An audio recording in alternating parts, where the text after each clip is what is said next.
And what we know is that using that sweet spot of 7 to 9 hours, when you get less than that, the shorter your sleep, the shorter your life. Fuck. Short sleep predicts all-cause mortality.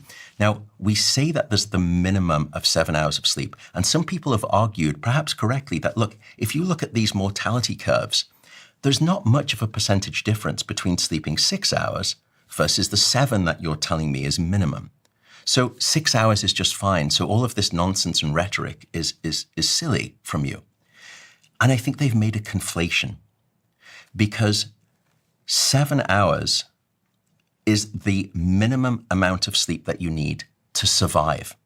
Because the way that we quantify what minimum is based on whether you die or you don't prematurely.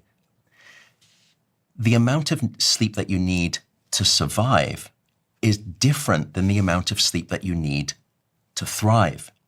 And people will conflate the former with the latter. So you've got to be careful when people are sort of touting on social media, they're saying, well, no, but look, there's not much difference between my sort of survival rate on 6 hours versus 7 hours. You may have just as much of a long life, but the quality of your life will be very different. So that's quantity, 7 to 9 hours. And does it change for parents, by the way? Because I've met so many parents that seem to be functioning better than me, and they're having like 4 or 5 hours sleep. Did evolution not give parents any leeway or anything when they have kids that suddenly their brain changes and now they can survive with less sleep? The evidence doesn't suggest that once you go through parenthood, you get some magic sort of, immunity shot that makes you, resilient and not vulnerable to a lack of sleep.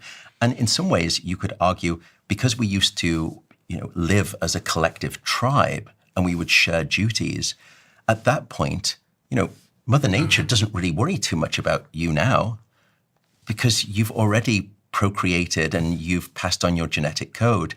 So you are now the not particularly well, cared for individual through evolution. It's your offspring that gets. So it sacrifices you. In a way. I mean, that's what we see in the animal kingdom.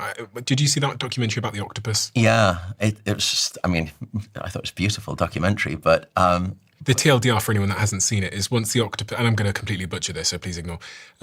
Once the octopus has given birth, it dies. Basically, it doesn't move out of that hole, and it dies? Is that rough? Well, I don't know if it dies, but its level of active life. I searched, does the octopus die after reproduction? And it says yes. Female octopuses die after their eggs hatch. After laying eggs, a female stops eating and devotes all of her energy to protecting and oxygenating them until they hatch.